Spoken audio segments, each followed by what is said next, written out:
back to folk arts and folk crafts in the Ozarks, and we're going to talk a little bit about some of the more decorative folk arts and crafts for a while, and then we'll talk about some folk traditions that are fun. But one of the things, we've got just 3 instances here. We could talk about dozens of different traditional arts and crafts that people in the Ozarks practiced to bring, a little lightness, a little fun to the region. These are things that weren't necessarily necessities of life, but sort of toys and music makers and stuff like that. We know that wood carving has been an important part of folk tradition, and certainly that's something that was brought to the Ozarks. We didn't invent anything here like that. We didn't invent much except Walmart here in the Ozarks. There's a few things we can lay claim to. But wood carving was an important thing. Later we will watch a short film about an Ozarks wood carver and look at all the neat stuff that he has made over the years. Doll making, that's what this woman here is doing. This is a picture from the Ozark Folk Center in Mountain View, Arkansas, and this is their doll maker, or at least she was at the time the picture was made. I'm not sure how old that photograph is. But she is making corn shuck dolls, and it's an example of a folk art, a tradition using what you have around an Ozark farm where corn is the primary crop. You're going to have a lot of stuff left over to make dolls with, or make other things. People made corn shuck hats. There was all kinds of stuff that you could do with this if you were kind of artsy. And we often think of people in the 19th century, the early 20th century, especially in the rural Ozarks, being sort of gritty and kind of colorless. Work is, life is work and drudgery and all that sort of stuff. But there was brightness to it as well, and there were always those people who were creative and who were good at making things and coming up with ways to lighten their life and their kids' lives in certain ways. And doll making was one of those. And you can see they probably in the 19th century weren't as elaborate as some of these that this woman is making. Certainly with the different colors and all that stuff. But you could come up with dyes in the 19th century if you really wanted to make neat dolls and stuff like that. We also know that musical instruments, lots of people in the Ozarks, even musicians, made their own instruments. It was cheaper that way. And maybe the only way you could get a hold of a fiddle or whatever it was that you played. There are all kinds of stories that I've read of people who've made especially fiddles out of various things, or banjos out of boxes with a stick on the end of it, and horsehair out of hairs out of a horse's tail for strings and all kinds of stuff like that. Probably didn't sound very good, but there you can make instruments. And there's a really good, the film that we're going to watch of the wood carver is one of the Ozarks Watch video magazine films. And there are dozens of these things, and you can watch all of them online. OPT, down in the bottom floor of this building, Ozarks Public Television, produces about 10 or 12 of these Ozarks Watch video magazine shows every year. And one of them they did a few years ago was on 2 artisans in the Ozarks. One is a fiddle maker, and I think the other one is a mandolin maker. But I know that the woman, Violet Hensley, who's kind of a national treasure, and an elderly woman who is both a fiddle player and makes her own fiddles and has become quite well known for that. She's one of the people that they focus on. and you can watch that tonight when you get home. I'm sure you'll want to follow up on that while it's fresh on your mind. But it's a neat show, and you get to see a couple of neat Ozark artisans who make musical instruments, and they're just two of many over the last couple hundred years who've made musical instruments. And at the Ozark Folk Center, you will find people who make musical instruments as well.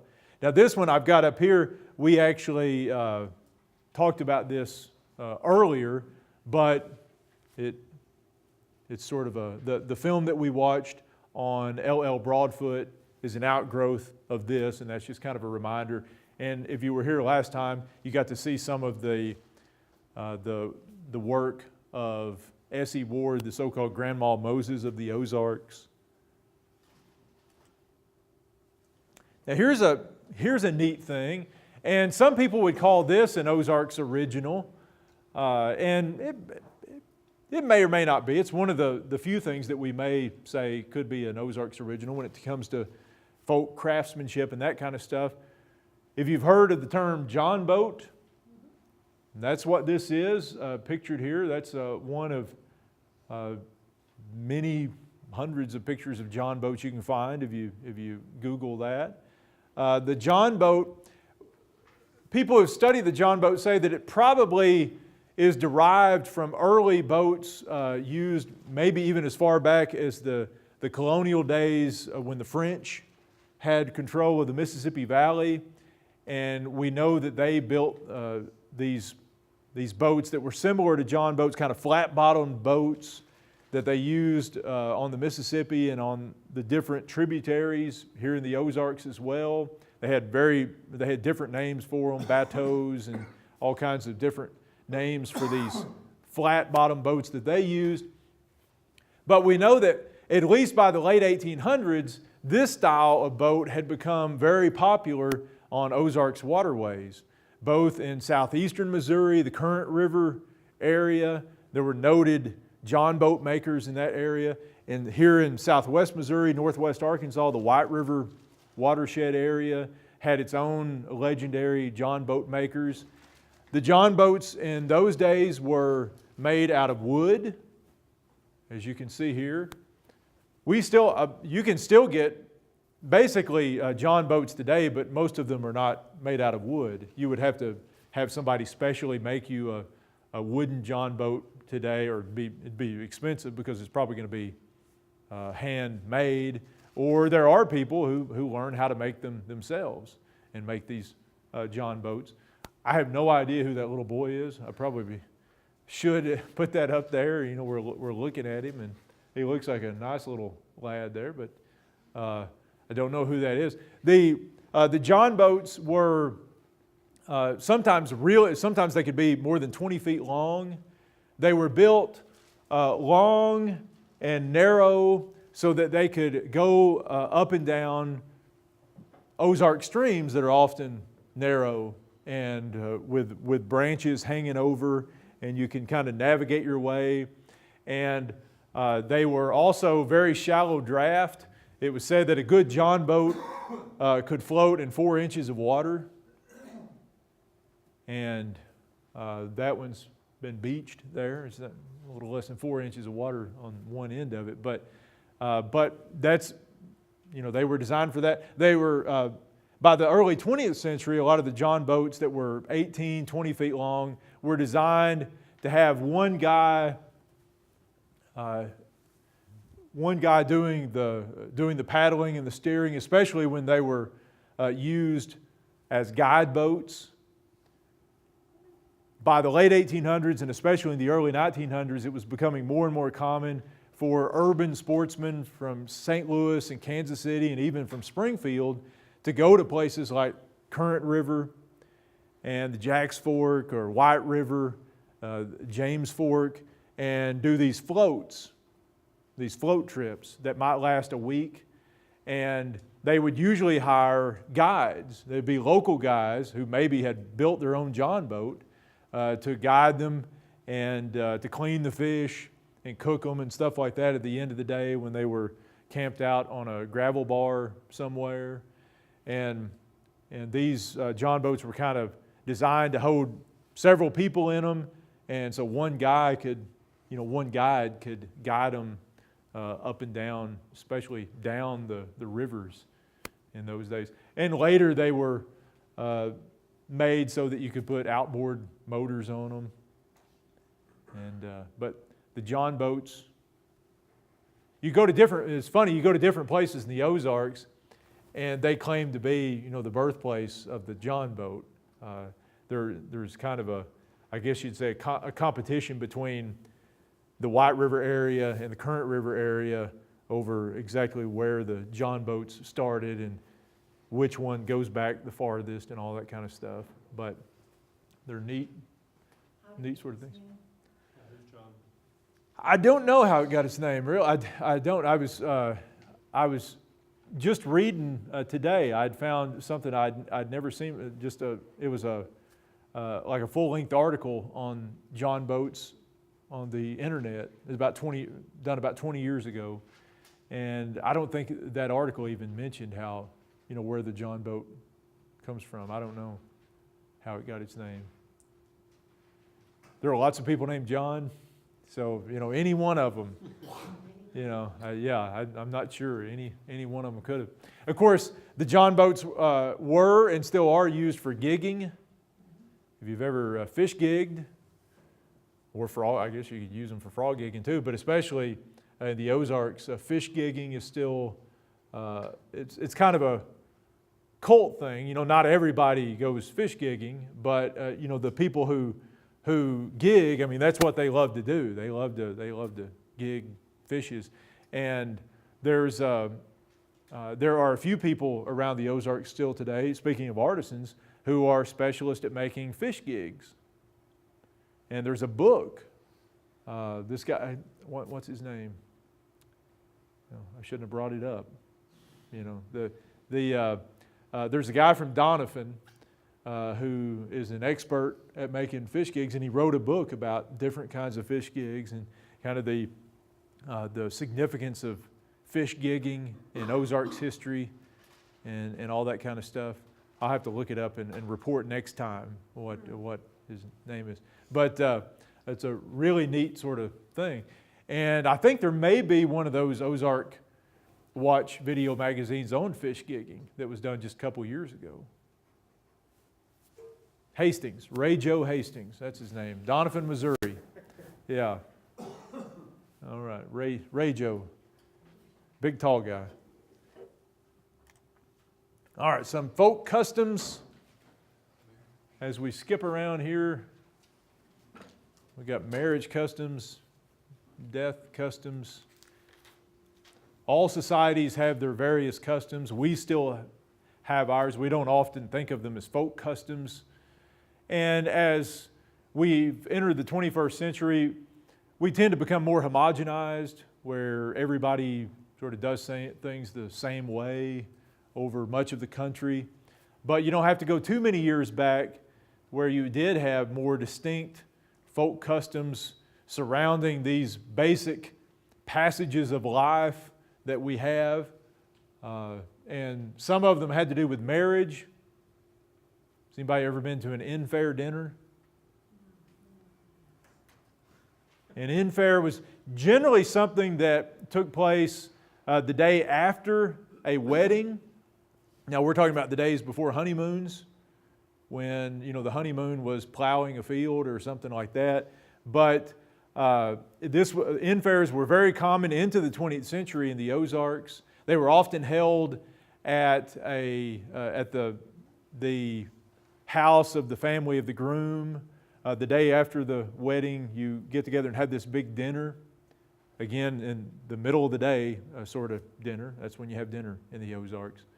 And it was called an in-fair. I'm not really sure where the word in-fair comes from, but these became pretty common affairs where the entire family would come, extended family would come, and I've seen photographs of in-fair dinners where it looked like there were 50 people outside of a little house. And in these cases, you would usually eat out of doors because most people in the Ozarks didn't have a house that big.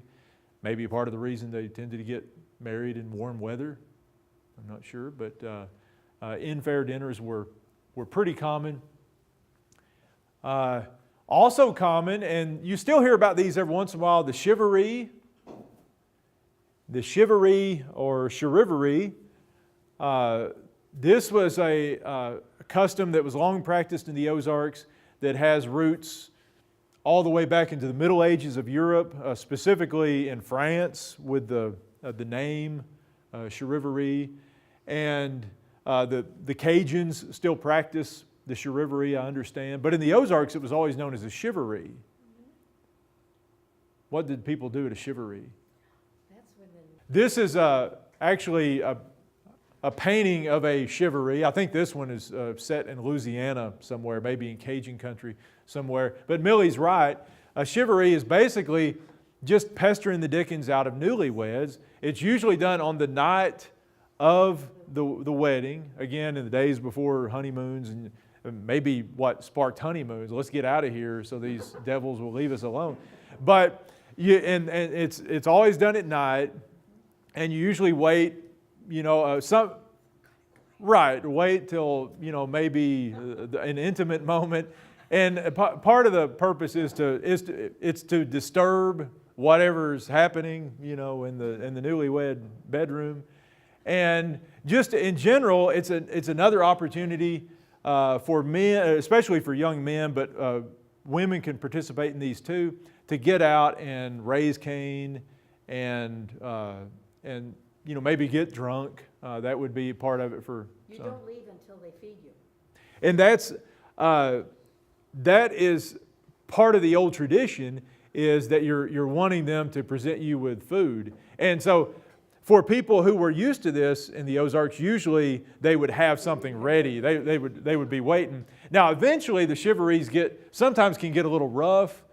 And nowadays, I'm not sure how much food is involved, but when it happens nowadays, a lot of times the end goal is to throw the groom in a creek or in a pond or something like that. It's to cause some kind of havoc like that. And not necessarily do anything to the bride, but especially if it's young men, the friends. A lot of times it'll be the friends of the groom, brothers or something like that. Ride a rail. Oh, a little rail. The guys that take a Right. rail, Yeah. Ride them around. get on there and they run around. Yeah. That's here's and this is kind of neat. And Butch, you're wanting to know where I get all this stuff. This actually came out of an archive in Columbia. But this is a really unique letter. It's one of the few detailed descriptions of a 19th century Ozark chivalry that I've ever come across. And this guy, as we'll see, was not happy about it. This was a letter written in 1888. And the letter, I'm not going to read the whole thing, so it's a long letter. The letter writer is a fellow named G.B. Schubert, and according to the letterhead, he was the collector of Camden County, and Camden County is up in the Lake of the Ozarks area. Not the My Name is Earl Camden County. You remember that show? But Schubert, and he's writing to a former governor of Missouri named J.W. McClurg, who also lived in Camden County, and they obviously knew each other from Republican political circles and that kind of stuff. So he writes, "Dear Sir and Friend, let's see, your kind letter of the 18th came to hand last night. I sincerely thank you for the interest you have shown in this matter," and we'll see what the matter is, "but you are not acquainted with the facts of the matter." I'm reading the original handwriting here, so I'll try to get through this. "The object of the crowd, the chivalry crowd, was to take Mr. Agee out and put him in the creek. This was their intention beyond the possibility of a doubt. It has been acknowledged that when my wife and Mrs. McIntyre were putting the bride to bed," this sounds kind of like some sort of middle-aged custom, but that apparently these two women were preparing the bride for her marriage bed. "There were some of the hoodlums listening at the door and trying to pry in at the windows. We had expected them to come and had refreshments to treat the crowd. So they had the food ready to ward off the hooligans. You know, here's your food, now get out of here, that kind of thing. But instead of coming in like men, the first thing we knew, they were at the back side of the house firing guns, ringing bells, beating on the house, throwing gravel against the windows and rocks on the roof of the house. My wife and Mrs. McIntyre's children were terrified.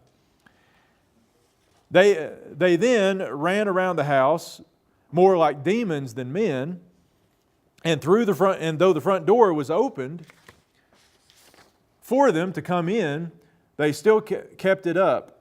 And going around the third time, I could stand it no longer and went for them, and I only went for them barehanded. It is said that I fired a shotgun at them, which is false. I have not owned a gun of any kind for 6 years, nor I had not borrowed any, nor there was not gun in the house of any kind except Smith & Wesson revolvers. I'm not sure how that, I mean, he obviously owned Smith & Yeah, that's not a gun, but, you know, let's semantics here. Which show for themselves that the cartridges have not been disturbed for 6 months at least. So he's denying the rumors that he shot at these chivalry guys. The next day at school, my son George learned that it had been made up to run around the house 3 times and then break in the door of my daughter's room and take Mr. A.G. out and dunk him. If it had went to that, someone would have been killed. There is more in it than I can write. The thing was first gotten up by some parties here who know that I will not submit to such an insult for the purpose of working it against me. And later he actually calls this a chivalry, and goes into a little more detail on this. He spells chivalry Chiveree,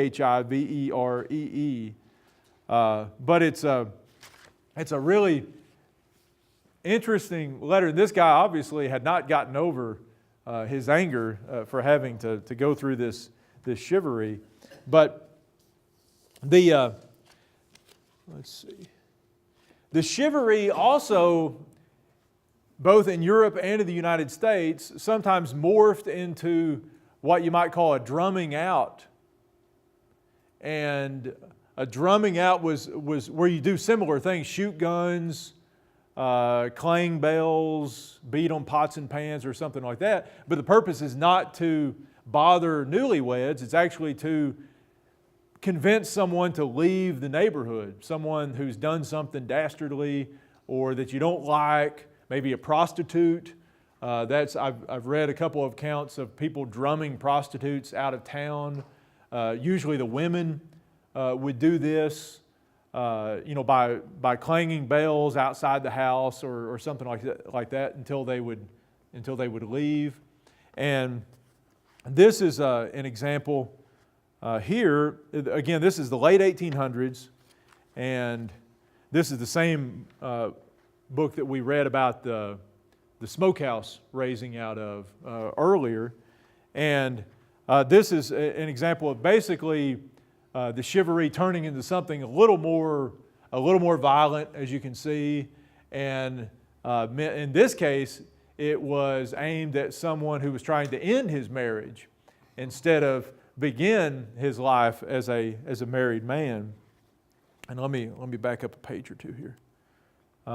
It involves the story of a man by the name of Everett Howard, who decides that he and his wife have been married long enough and he needs to trade her in for a younger model wife. And the community doesn't take kindly to it. But I'll read you just a little bit of this because it's a funny story, in addition to giving you a window into that part of rural Ozarks life in the late 1800s. It says, one day Everett Howard was hunting his hogs and rode by the back of Bud Lipscomb's field where Sal Saucer was cutting corn stalks. These sound like made-up names. They probably are to protect the innocent. But this book was published in 1932. Everett stopped and asked about his hogs, and this led the way to a conversation. Sal told him that she was from up in Greasy Valley and was working for Mr. Lipscomb for her board. Old Everett expressed his sympathy for her and promised to try to find her a better home. Every day for a week, Everett went off to hunt his hogs and always made it a point to go by where Sal was at work. Sal Saucer was a homely-looking, dull-appearing woman, but she was about 30 years younger than Lou, Everett's wife. The old man became insanely infatuated with her and wanted to marry her, but there was Lou in the way. After several clandestine meetings with Sal, he finally arrived at a plan whereby he could get free from Lou. He became melancholy, had nothing to say, answered questions only in monosyllables, took no interest in the affairs about the place, we're talking about at home, around Lou, and began sleeping off in the kitchen with some of the children. Lou noticed his strange behavior and called his attention to it, asking him to explain. Well, he said that he was in serious trouble. Something had taken place that was bothering him, and it concerned her as well as himself. He then told her that the Lord had appeared to him. That's never a good way to, something bad's going to come after that. The Lord has appeared to me. The Lord had appeared to him and told him that they were unlawfully married, he and Lou, and that they were, in the sight of the Lord, living in adultery. He had demanded that Lou be sent away. The Lord had demanded that Lou be sent away. You got to do what the Lord says, right? And that Everett go and marry another woman in accordance with the law. This shocking disclosure took Lou off her feet. She went to the boys, her sons, and told them about what their father had said. The boys talked to the old man, but he was firm in his story and told the boys that their mother would have to leave. Old Everett's melancholy grew worse. Occasionally he would refuse to eat, and sometimes he sat up all night. And so we skip over to what eventually happens is they have kind of like they bring the preacher in, and they have sort of like a town hall meeting to decide what to do about Everett. Now, I don't know how much of this is embellished. I'm guessing a good deal of it is embellished, but it's a good story anyway. And they finally decide, they're trying to decide whether or not they should let Everett get a divorce with Lou and marry this girl, Sal. And they finally vote and decide, okay, they're gonna let him do it. But then the group has second thoughts after doing that, and they decide, well, that maybe wasn't the best idea we had. And so a few of them get around and talk to each other and say, we need to just get rid of Everett and this woman. And this is where the kind of other kind of chivalry comes in, the drumming out sort of chivalry. And he writes, this little spark soon fanned into a flame, and the flame into a conflagration. People dropped their work and began gathering at each other's houses and talking. Another meeting at the church was called. This meeting was at night and was for men only. I was too young to go, but I heard about it afterwards. 50 men armed with shotguns and rifles rode to Everett Howard's house. They were met by a pack of savage dogs. Call off your dogs, said one, for we are coming in. There's some dialect in here. We are coming in. There was no response. A rifle ball through the head stopped the advance of one of the dogs, and the others ran under the house. The men dismounted, and while about 10 men held the horses, the other advanced to the door. 6 men seized a large log and drove it in forward against the door. The door was thrown clear of its fastenings and struck old Everett, who stood with his gun in his hands. The gun was knocked upwards, discharging, the shot going through the roof. Don Phillips wrenched the gun from old Everett's hand and struck him a blow which felled him to the floor. Lou was on her knees crying. Now, Lou's still in the house, so it's still kind of up in what, they're still trying to figure out what in the world's going on there. We ain't going to hurt you, Sister Lou, said Jim Sawyer, but we are going to whoop that old man of yourn and that woman. Where is she? Look under the bed, said Ward. That's one of the men. At the same time, he seized Sal by the foot and dragged her out from under the bed. 3 or 4 men lifted her to her feet. Sal fought, bit, kicked, and screamed, but she was powerless in the hands of these men. 2 men held each arm while Bill Ward whipped her back and shoulders with a hickory switch. After he had whipped her for some time, Lou ran up to him and said, "Don't whip her no more, you'll kill the woman." "She needs killing," said Bill Ward. Well, they don't kill her, even if she needed killing. And they eventually send her off. Everett packs up the next day, leaves, And for about 6 months, his family stays in the community and he's gone, and eventually his family leaves and goes wherever he is. And there's no evidence that the relationship between Everett and Sal ever worked out after this whipping. Everett was not whipped. He played possum on the floor while Sal was getting whipped with the hickory switches. And of course, somebody had kind of knocked him in the head when they came in the door. And he didn't get up and resist, so they just left him alone. But that's one of several instances of a community coming together, practicing vigilante violence or vigilante activity to bring about some sort of end that the community wanted.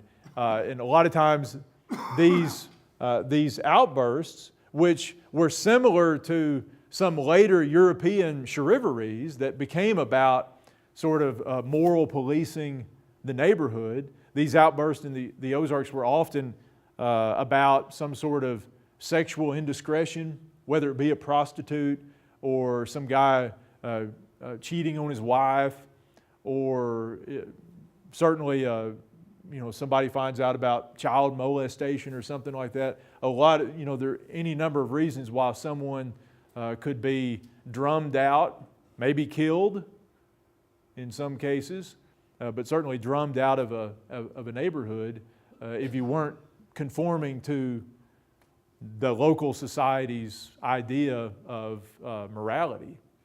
And Everett certainly wasn't. Even if God had come to him like he did to Noah, this was not exactly building an ark.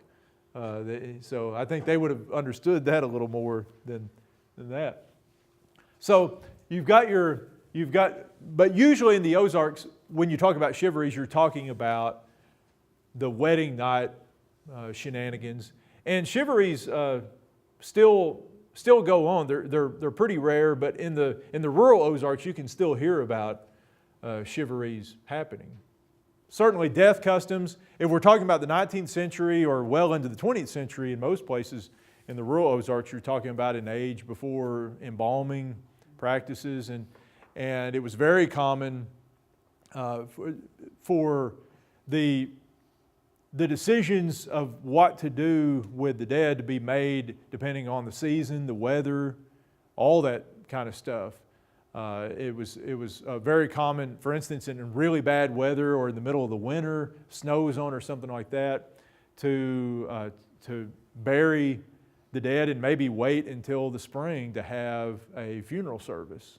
Or maybe wait, if you lived in the rural Ozarks, where you have a circuit riding preacher who comes around once every 6 or 8 weeks, wait till the preacher comes. And the person's already been dead and buried for a long time by the time you actually have a memorial service, as we would call it nowadays. That was pretty common. You had, because there was no embalming, and of course rigor mortis sets in, and in the summertime there are issues with smell and decay and that sort of thing. It was not unusual for someone to be buried, within 24 hours of dying, the very next day after the death. And talking to some old timers in the Ozarks, you can still find people who remember in the days before funeral homes were common in the rural Ozarks, and when they were still burying people in pine boxes and things like that. Each community generally had someone who was sort of the designated casket maker. It would usually be a carpenter or somebody who was handy with carpentry skills, who would make caskets of whatever size was needed. And these were generally made on the day of the funeral or the day of the burying. It was common in terms of body preparation. Sometimes there were kind of selected people in a community, maybe the granny woman who was, also the midwife might be brought in if it's a woman to help prepare the body for burial, wash the body, put the dress on or whatever. Generally, men prepared men and women prepared women. That was pretty much the custom. I remember talking to a great uncle of mine, and we were talking about my great-grandfather's funeral. He kind of died unexpectedly, and my great uncle was a teenager when he died, and he was, I guess it was the first time that he had ever been asked to help prepare a body for burial, and he still, vividly remembered the experiences. I guess you would, being a 16, 17-year-old, and having that experience. And one of the things that many people did was to sit up with the dead. Just a couple of death customs, and there are lots of other things that we could go into, from tombstone art to everything else. And as a matter of fact, I think there's another one of those. It's a great resource, those Ozarks Watch videos that are all online now. I think they did one on tombstone art in the Ozarks. And for much of the 19th century, tombstone art consisted of finding a rock in a field and putting it at the head of the grave. I mean, that's about the extent of it. And that's why you go to a lot of these little rural cemeteries today, and if you didn't know it was a headstone, you would just think it was a rock laying there, because that's what it is. But they didn't often have the money often to buy, these hand-chiseled tombstones, and you just get what you can get, and you might scribble initials in it or scribble a name on it, and after a few years, the weather kind of wears that away, and we don't know who it is under that grave. But lots of examples of that. Some holiday customs. One of the things that links at least part of the Ozarks with the South, we've talked about the Ozarks. Is it part of the South? Is it part of the Midwest? Most of you, being from Missouri or living in Missouri, think of it more as Midwestern than Southern. But you still find a lot of people in the Ozarks who practice the black-eyed peas or Hoppin' John. Hoppin' John's really more of a deep South thing, but occasionally you'll find someone who does that. But especially black-eyed peas and hog jowl on New Year's. What is that? Hoppin' John. It's a dish of rice and black-eyed peas with other stuff, onions and stuff like that thrown into it. Again, none of these things are unique to the Ozarks, and we borrow, and in many places in the Ozarks, probably the farther north in the Ozarks you get, the less likely you are to even do the black-eyed pea thing. When I was a kid, we never ate black-eyed peas on New Year's. We ate black-eyed peas and all kinds of peas all the time, but I don't remember ever doing it specifically on New Year's. Yeah, it's supposed to be good luck for the year, and but I don't know why that. Or it doesn't have to be black-eyed. It can be purple hull peas or any kind of southern field pea. I was also told that eating greens along with your Yeah. Yeah, collard greens or mustard greens. Yeah, peas and greens. And that you'd probably be more likely to find people eating peas and greens in parts of the Ozarks than you would Hoppin' John. That's more of a deep South thing. Mess of greens, right? Yeah. So that's that. Other things that has anybody ever heard of the firing of the anvil? That's what this guy in this picture is doing. I don't know where this picture comes from, but you can see here there are actually two anvils. And in the firing of the anvil, you actually place one anvil on top of another and use gunpowder to explode, and the anvil on top then flies up into the air. Yeah. It's a very safe exercise. Yeah. They have competitions for that. Yeah, it's Yeah, don't they have, I've watched a show on like Discovery about about the anvil firing. Yeah, yeah. That's you want a really good hard hat, or you want to be, inside an iron building or something. Just but They did that in Farmington, I want to say, or maybe in Farmington, that they had some kind of angle. probably so. I think so, because Yeah. I think my teacher did the filming Yeah. for Discovery Channel for that. I wanna say. Oh, you're talking about the show he watched. You think was done in Farmington, I Missouri? think there was some. Could have been. I think it was Anvil's. There Could have was been. something that he filmed for Discovery Channel.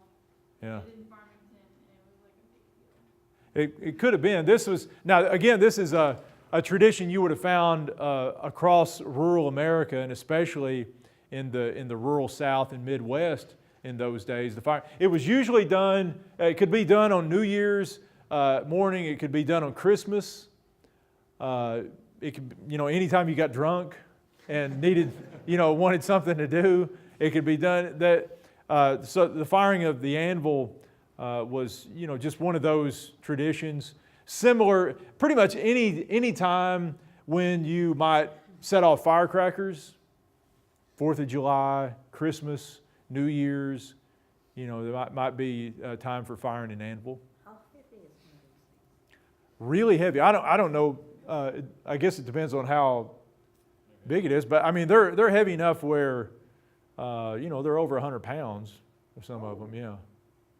Takes a lot Yeah, of they're power. really they're heavy. Yeah, you're not gonna pick one up and fling it aside with one hand. That's for sure. They're heavy contraptions.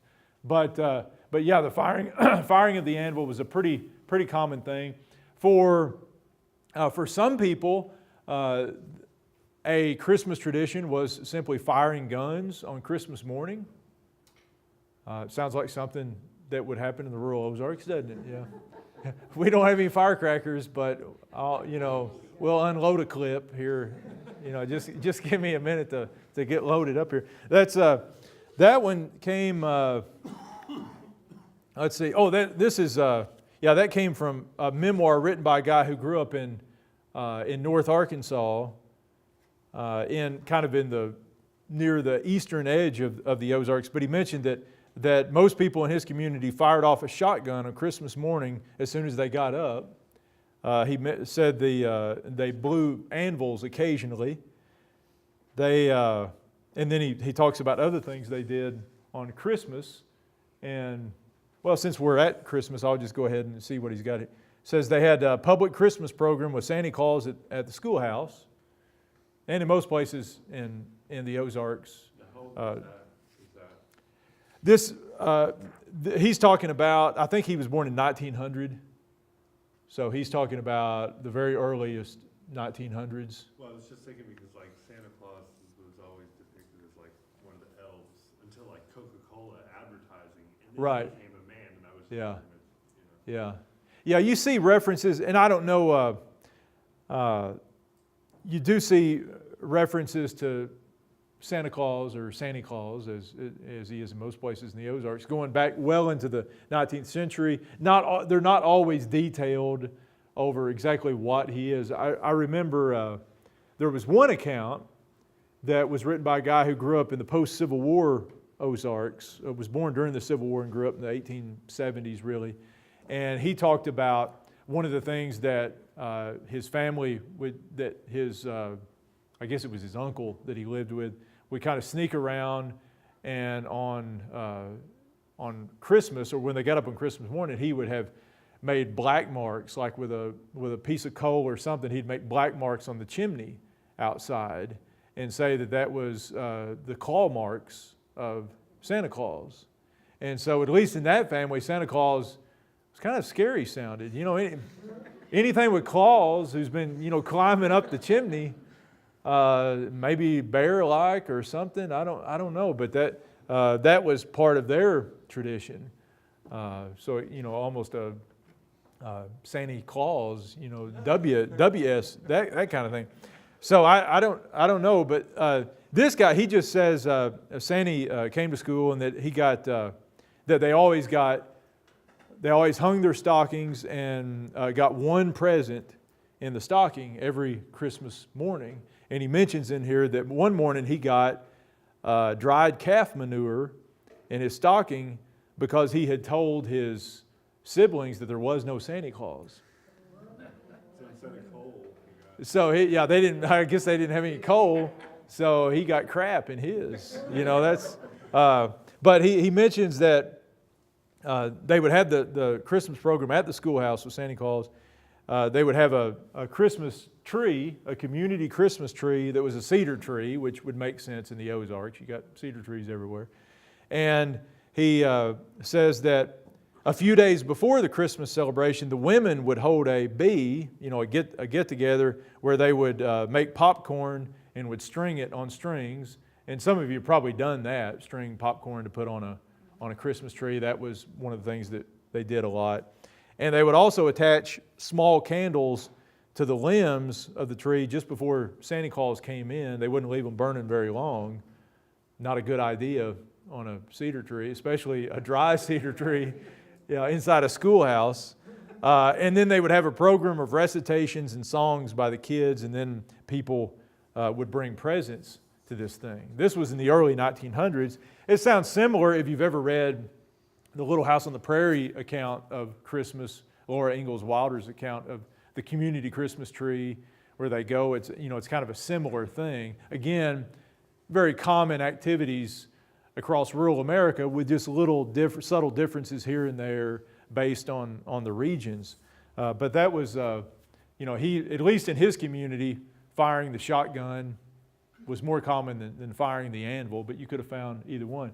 Now, the community Christmas trees were very common in the 19th century, at least the late 19th century and into the early 20th century, in a day when most families didn't have Christmas trees in their homes. It was very unusual up until probably the 20s or 30s, for 1920s or 30s, for people in the Ozarks, especially the rural Ozarks, to have Christmas trees in their home.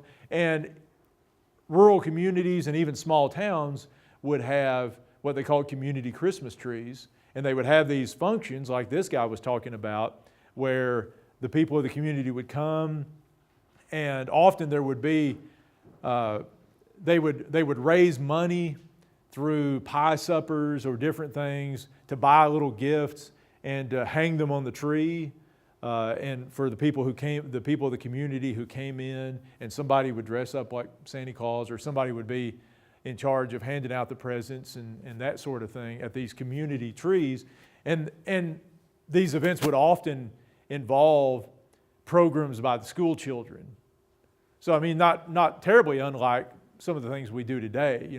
Most, or a lot of schools still do Christmas programs today, and have the kids sing and stuff like that. It's not hard. We have more separation of church and state than we had back in those days, so it's a little different than it was then, but some of the same kind of things. This is, let's see if she says anything. This is a woman who was, again, roughly the same age as the last guy. She grew up, again, down in North Arkansas, and she's the one who talked about using box suppers to raise money to buy Christmas trees for the community. And what's a box supper? Anybody know? Yeah. Have you been to one? Oh, yeah. For the ladies, put like a picnic lunch thingy in a Right. decorated beautifully, and then it's auctioned off. Right. Yeah, the box supper is what it sounds like. It's a box with a meal in it, sometimes a meal for two. And part of it is, like Millie says, you decorate, the women would spend a lot of time decorating the box. And this was often done, it was generally done in most places for eligible women, older teenage girls, younger women who were not married. And part of the whole drama of the box supper was, the beaux finding out which boxes belonged to their girlfriends and their intendeds and trying to make sure that they bought that one, and getting outbid by your rival and all that kind of stuff. But And usually if you're a woman and you had a steady guy, you would drop hints to tell him what your box was going to look like. And if it turned out not to be your box, then he got the message that, we're done. It's one way to break up, I guess. They didn't have text messages for breaking up back in those days, so we'll just do it. But so that's how they raised money. And she says that the treats were usually store-bought candy, oranges, English walnuts, or Brazil nuts. So again, our kids today would just up and leave and accuse us of child abuse if that's what we got them for Christmas. But they were excited about it back in those days because they didn't really have anything else. And the last thing about that I had, let's see. Here's a book. This is called, for anybody who's interested, it's a neat little book called Ozark Baptizings, Hangings, and Other Diversions. And it was written by, have I ever mentioned this book in here before? Okay. It was written by a former professor here at Missouri State. He was a theater professor back in the 70s and 80s, and by the name of Robert Gilmore. And he did a lot of research and looked at old newspaper accounts of just various social activities in the rural Ozarks. He looked at newspapers from Gainesville and Ava and Ozark and just all these different little towns around south central and southwest Missouri. And one of his chapters, or one of his segments, is on these community Christmas trees. And he tells about a lot of these different accounts of these Christmas tree affairs that he read in newspapers back in the day. And you can still, in weekly small town newspapers, you still sometimes get this kind of news. What happened at the local whatever. And but he taught. Let's see if any of these. Let's see. Here's one. It says the tree was decorated with strings of tinsel, popcorn, and cranberries, and lighted with candles. Presents hung from its branches and were piled on the floor beneath, evoking the admiration of all who beheld it. Now he's talking about something in, I don't even see. And then he says, in 1893, the editor of an Ozark County paper squeezed his way through a great throng of humanity into the Christmas tree at Gainesville, and later wrote of the large cedar tree, its dazzling beauty and splendor as it met the gaze and admiration of thousands of eyes. I don't know that thousands of eyes were in Gainesville in 1893, was something never to be forgotten. As the time drew near for the gifts to be distributed, Santa Claus made his appearance and presided over that phase of the entertainment, holding each present, calling out the recipient's name, and making witty remarks for the amusement and delight of the audience. So this Santa Claus seemed to know all the people of Gainesville, which was handy. But he's got about 4 or 5 pages of these community Christmas tree type stories, and it was another tradition that, for the most part, has gone by the wayside as we've become more focused on our nuclear families, and as we've kind of retreated into our little homes and become more distant from our neighbors in many ways. But it's an interesting little slice of Ozark's life. Does anybody know what Old Christmas is? That was probably very few Ozarkers in the 19th century followed Old Christmas, but when in the 1700s, when England switched from the Julian to the Gregorian calendar, they had to adjust the calendar. It was like 11 days off or something like that. And under the old Julian calendar, at that time they were still observing Christmas on January 6th. Yeah, on January 6th.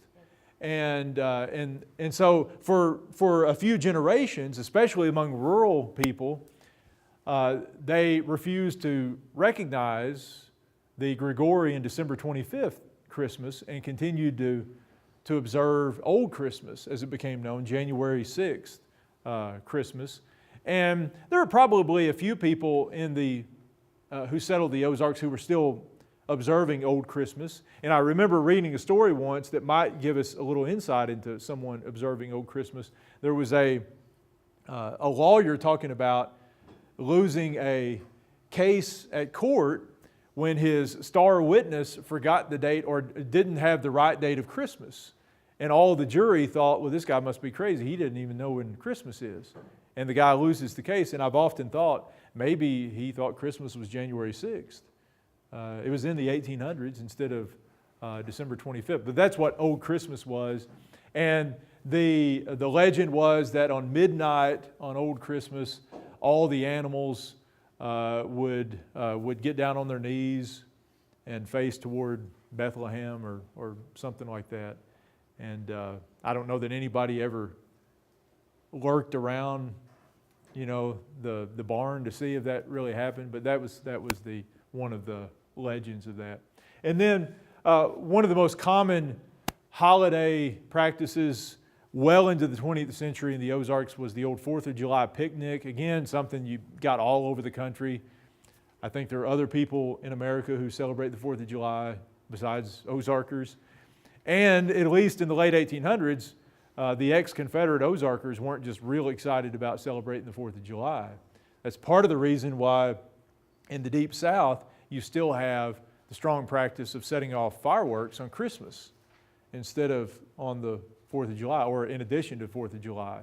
It was a way to keep the loud, smelly fireworks, but do it on a different day after you've just, fought 4 years of a war with the country celebrating the 4th of July. But the 4th of July picnic became a very common and anticipated event in the rural Ozarks. And it was one of those things where all the politicians from the area would come, would often bring liquor if it wasn't during the Prohibition days. There would be dances, fights would break out, shootings would occur on occasion at these 4th of July picnics. And you might have fortune tellers and even, kind of carny folk who come in and do various things, have little games and stuff like that. But that was a long-held tradition that really has kind of gone by the wayside as well, as most of these old things have, as we've become more homogenized and more like the rest of the country.